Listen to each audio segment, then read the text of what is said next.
কেনে আছে আপোনালোক? আশা কৰোঁ ভালে আছে। মই আজি বহুত দিনৰ মূৰত আমাৰ এই পাঠশালা ঘৰটোত আছোঁ। 60 বছৰ পুৰণি এই ঘৰটোত থাকিলে মোৰ নিজকে কিবা ডাকবাংলোত থকাৰ নিচিনা লাগে। এই তাহানিৰ দিনৰ ডাকবাংলোবোৰ যে চাহাবে বনোৱা ডাকবাংলোবিলাক, তাৰপিছত ব্ৰিটিছ গুচি যোৱাৰ পিছতো আমাৰ বিষয়াসকলৰ বাবে ব্যৱহৃত হৈ থকা ডাকবাংলোবিলাক, তাৰপিছত তাৰ অনুকৰণত গঢ় লৈ উঠা ইনস্পেকশ্যন বাংলোবিলাক, ফৰেষ্ট আইবি, PWD আইবিবিলাক, এইবিলাকত বহুত ঘূৰিছোঁ। কিন্তু ডাকবাংলোৰ কথা ভাবোঁতে, মনলৈ আহোঁতে মোৰ আজি এটা বিশেষ চিকেনৰ কথা মনত পৰিল। এংলো ইণ্ডিয়ান ৰেচিপি এটা আমাৰ চাহাবসকলে খাইছিল, তাকো চাহাবসকলক ৰান্ধি খুৱাইছিল আমাৰ খানচামাসকলে।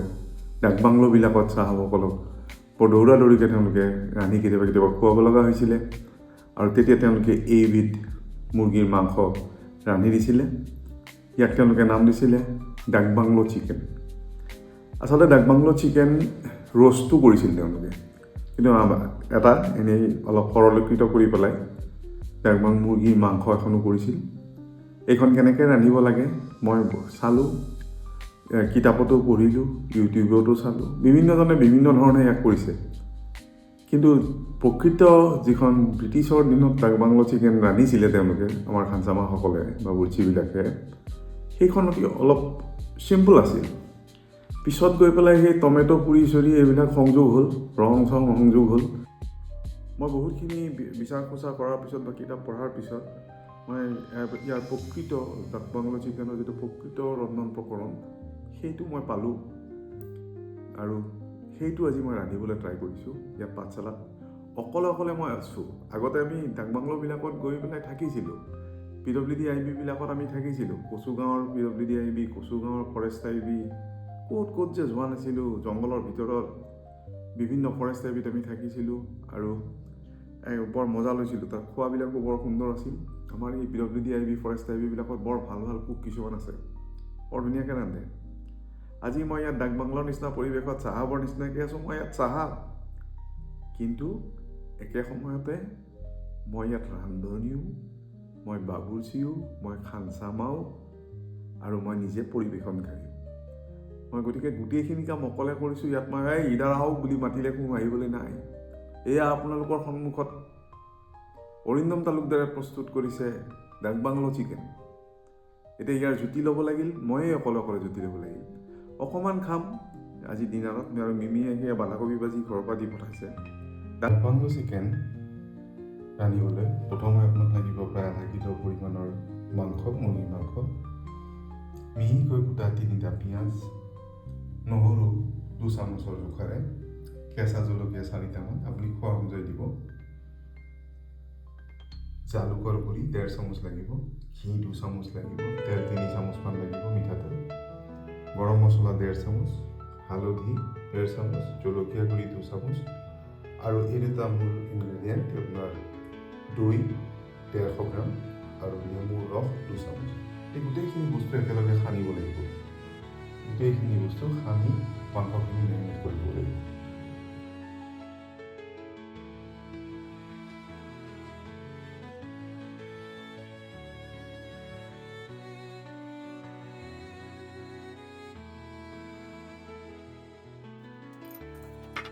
আমি যিখন কেৰাহীত ৰান্ধিম তাতে এইখিনি মাংসখিনি বিভিন্ন মছলাৰে মেৰিনেট কৰি থলোঁ, আৰু এইখন ঢাকোন মাৰি এতিয়া প্ৰায় 45 মিনিটৰ পৰা 1 ঘণ্টালৈকে থৈ দিম মেৰিনেট কৰি পেলাই।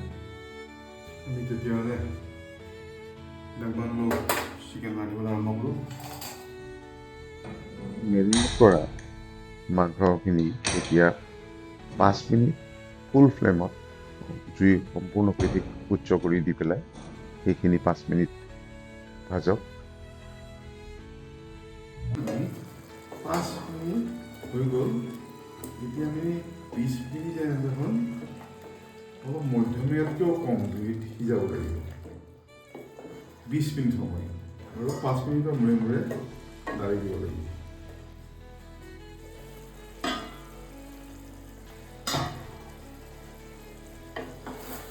বিশ মিনিট হৈ গ'ল। এতিয়া ইয়াত আমি পানী দিম।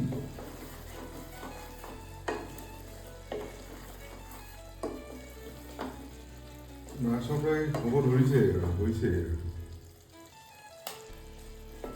অকণমান পানী দিম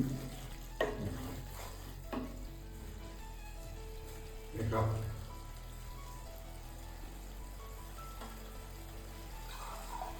পানীটো আপোনালোকৰ ইচ্ছামতে দিব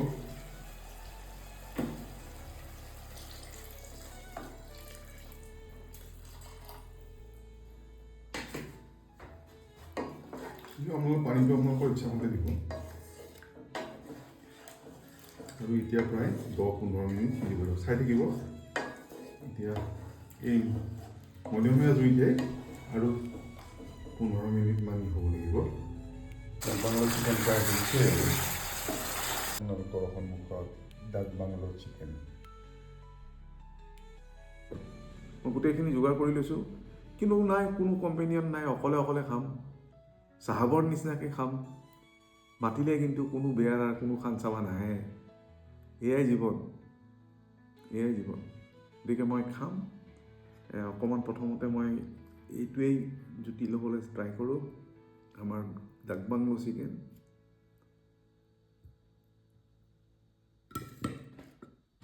আলুটো ইয়াতে অপশ্যনেল কৈ আছোঁ আপোনালোকক আলুটো ইমান হেৰি নাই দিবও পাৰে নিদিবও পাৰে অকণমান খাই চাওঁ দেই সিজিছে ধুনীয়াকৈ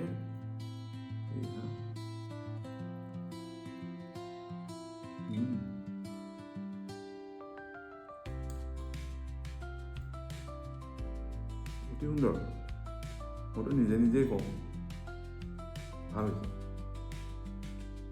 মানে যিটো কম্বিনেশ্যন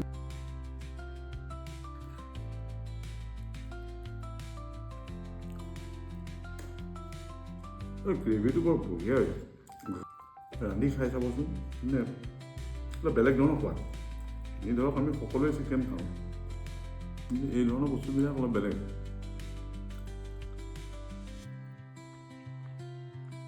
বৰ বঢ়িয়া